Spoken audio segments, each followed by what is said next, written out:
The commercial wasn't even sad. A dog waits by a window. An old man finally comes home. That's the whole thing. And somehow you're sitting there with your throat tight and your eyes stinging, blinking fast, praying nobody in the room glances over. Or maybe it was a stranger's wedding video, a song that came on in the car. Someone said one kind thing to you on a hard day, and that was the thing that undid you. You're not even upset. Sometimes the tears come when you're happy, when something is just a little too beautiful to hold. And the second it happens, the second voice shows up. What is wrong with you? You've heard it your whole life. You're too sensitive. You're too much. Toughen up.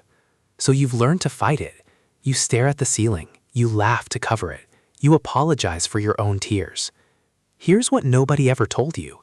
That reaction you keep trying to shut down might be one of the most sophisticated pieces of equipment a human being can be born with. Today, we're opening the case file on it. Let's name the label first, because you've been wearing it a long time. Too emotional, weak, dramatic, can't handle things. Somewhere along the way, you picked up the idea that the people who feel less are the strong ones, that the goal is to feel nothing and call it peace. So every time the tears come, it feels like proof that you never grew the armor everyone else seems to have gotten. You've rehearsed the steady face, the even voice, and it holds, right up until one small thing slips past the guard, and your eyes give you away anyway. I want to take that whole story and turn it over, because crying easily isn't a sign that something in you broke. It's a sign that something works almost too well. This isn't a glitch in you. It's code that's been running for a very long reason. The tears aren't the problem. They're a clue, pointing at a nervous system that processes the world more deeply and refuses to go numb. So let's stop apologizing and start investigating. Here's what I can promise you in the next few minutes. We're not going to do the usual advice. Drink water, take a deep breath, here's how to stop crying. That advice treats your tears like a leak to plague. We're going to trace this all the way back to what's happening in your brain and body and why evolution built you this way on purpose. By the end, the thing you've spent years being embarrassed about is going to look completely different. 4 clues. That's all this takes. Follow them with me, and the verdict writes itself. I'm Cody, and today we're decoding why you cry so easily.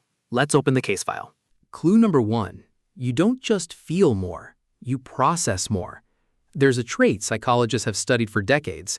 Around 1 in 5 people are born with it, and you're very likely one of them.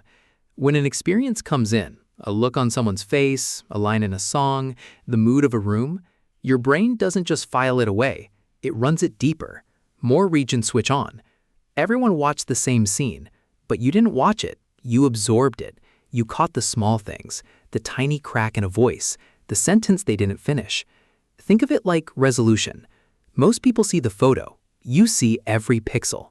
When you take in that much detail, that much meaning all at once, the feeling has to go somewhere. The tears are the overflow, not of weakness, of depth. This trait isn't rare because it's defective.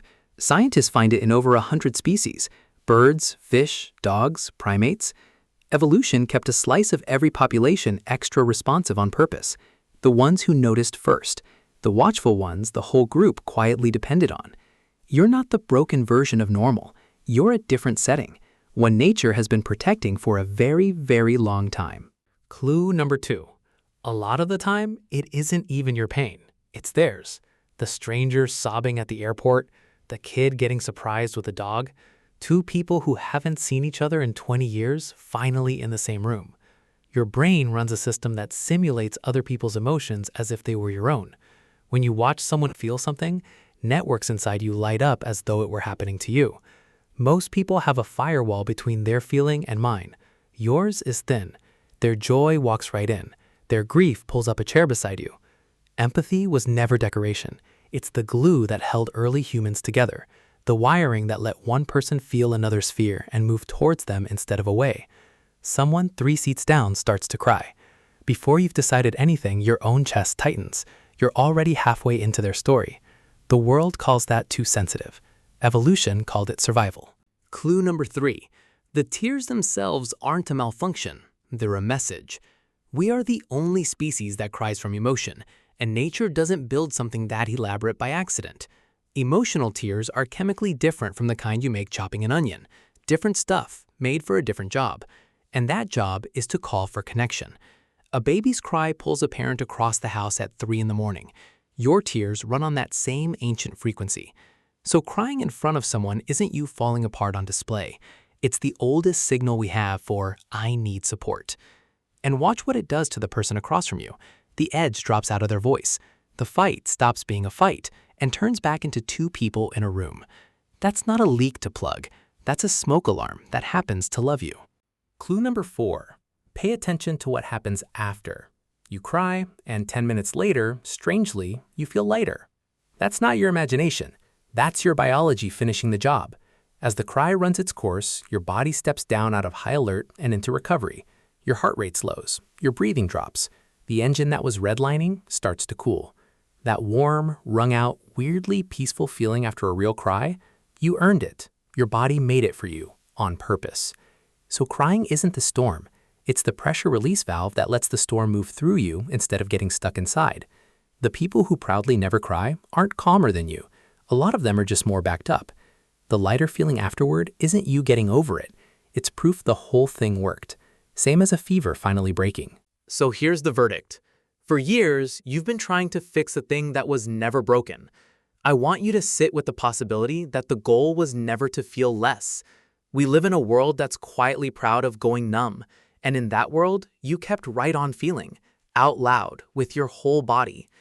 The people who feel this deeply are the ones who notice when someone's not okay, who make the art that actually lands, who love in a way you can feel from across a room. Your tears were never proof that you're too much.